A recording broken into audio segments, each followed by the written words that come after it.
Om Swastiastu, Assalamualaikum warahmatullahi wabarakatuh. Shalom, namo buddhaya, salam kebajikan bagi kita semua. Perkenalkan, nama saya Niwayani Laulandari dengan NIM 23095111195 dari kelas D. Pada kesempatan kali ini, saya akan membahas penyakit Salmonellosis pullorum pada ayam dalam mata kuliah ilmu penyakit bakteri dan jamur. Baik, adapun pokok pembahasan dalam penyampaian materi hari ini yaitu yang pertama ada latar masalah, yang kedua ada permasalahan atau kasus, yang ketiga ada pembahasan, yang keempat ada gejala klinis, yang kelima ada upaya pemecahan masalah, dan yang terakhir ada kesimpulan. Yang pertama latar masalah ataupun pendahuluan. Salmonellosis merupakan penyakit yang dapat menyerang hewan dan manusia. Penyakit tersebut disebabkan oleh Salmonella sp. Salmonellosis dapat dikatakan sebagai penyakit zoonosis atau penyakit yang menular dari hewan ke manusia. Salmonellosis yang menyerang peternakan ayam telah menyebabkan tingginya kematian. Penyakit pada ayam akibat Salmonella sp antara lain yaitu infeksi pullorum, fowl typhoid, dan paratifoid. Penyakit pullorum adalah penyakit menular pada ayam yang dapat menyebabkan kematian sangat tinggi, terutama pada anak ayam yang berusia 1-10 hari. Penyebab pullorum adalah Salmonella pullorum. Pullorum atau berak kapur yang sangat berbahaya dan menyebabkan kematian. Penyakit ini tentu akan berdampak pada kesehatan ayam dan kualitas ayam itu sendiri. Itulah salah satu hal yang harus diantisipasi dan dikenal dengan baik, agar bisa ditangani dengan langkah yang tepat. Selanjutnya ada permasalahan ataupun kasus. Kasus yang saya ambil merupakan ayam dari seorang peternak di daerah Padang Sambayan Kaja dan Pasar Barat yang pada awalnya mengeluarkan feses berwarna putih dengan gejala lemas, kehilangan nafsu makan, dengan mata yang sayu dan terus mengantuk. Ayam itu tampak pucat dan bulu ayam tampak kusam. Tak lama kemudian ayam tersebut mengalami kelumpuhan dan ayam di fase ini memiliki resiko kematian yang sangat tinggi.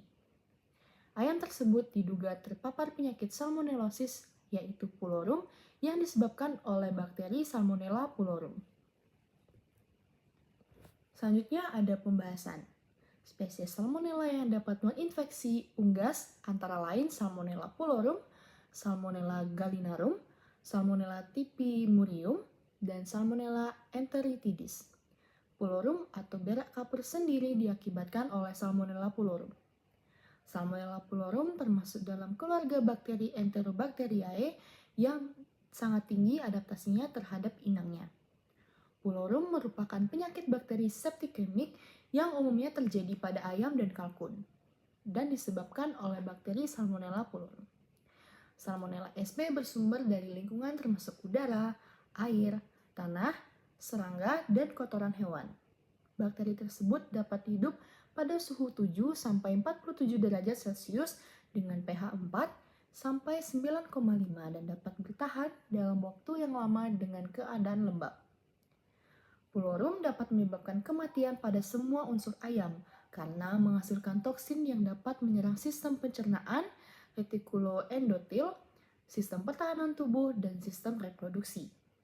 Infeksi penyakit pada ayam dewasa terjadi tanpa adanya gejala yang spesifik dan penyebarannya terjadi dalam satu kandang tanpa disertai oleh gejala tertentu. Salmonella sp berbentuk batang, flagel peritik untuk bergerak, tidak memiliki spora, bersifat gram negatif, dan diameter berukuran 0,5-0,8 mikrometer dan panjang 1-3,5 mikrometer, besar koloni rata-rata 2-4 mm. Salmonella sp tumbuh pada suasana aerob dan fakultatif anaerob. Pada suhu pertumbuhan optimum 37 derajat Celcius. Potensi zoonosis yang disebabkan oleh Salmonella pullorum tetap ada, tetapi jumlahnya sangat kecil.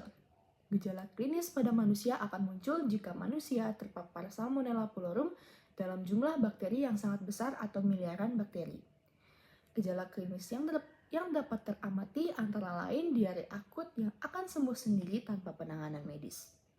Manusia dapat terpapar oleh Salmonella pullorum melalui konsumsi produk unggas seperti daging dan telur yang mengandung bakteri ini. Adapun gejala klinisnya, yang pertama, feses berwarna putih seperti kapur. Ayam yang sehat seharusnya mengeluarkan feses yang menggumpal dan berwarna coklat. Namun sebaliknya, ayam yang terinfeksi mengeluarkan kotoran dengan warna yang mirip seperti kapur. Selain itu, ayam juga hanya mengeluarkan sedikit kotoran saja. Yang kedua, tidak nafsu makan.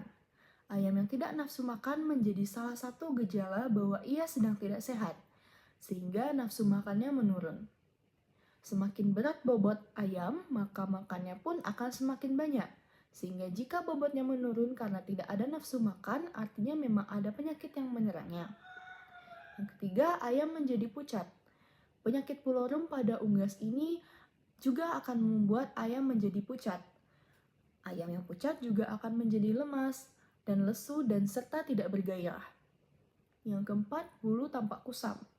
Bulu mencerminkan kesehatan ayam itu sendiri. Jika ayam mempunyai bulu yang kusam dan tampak seperti tidak terawat, maka ayam sedang tidak sehat ataupun terpapar penyakit pulorum. Yang kelima, mata ayam sayu. Ayam yang sedang sakit terlihat lemas dan terus mengantuk dan menyebabkan mata yang terlihat sayu. Yang terakhir, yaitu lumpuh. Ayam yang berada pada fase ini mempunyai risiko kematian yang sangat tinggi.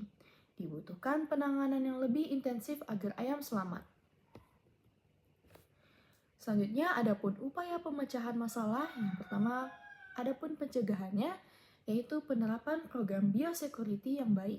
Perlu dilakukan untuk mencegah masuknya wabah pulorum ke peternakan. Penerapan biosecurity yang baik untuk mencegah terjadinya wabah pulorum di kandang antara lain dengan melakukan disinfeksi kandang dan peralatan kandang setelah masa produksi selesai. Memberikan sanitizer pada air minum untuk membunuh bakteri. Dan hindarkan flock dari burung liar dan hewan pengerat yang dapat berperan sebagai reservoir salmonellosis. Selanjutnya, adapun pengobatannya.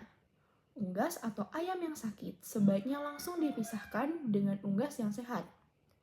Ayam sebaiknya tidak berproduksi lagi karena anaknya juga akan menderita penyakit pulorum. Antibiotik yang biasa diberikan pada unggas yang menderita pulorum seperti koksilin, neoteramisin, tetra, atau mikomas sesuai dengan dosis yang ditentukan. Koksilin efektif dalam membunuh bakteri Salmonella pulorum. Neoteramisin memiliki spektrum luas dan efektif dalam melawan berbagai jenis bakteri. Dan tetraxilin antibiotik yang sering digunakan untuk pengobatan penyakit infeksi pada unggas.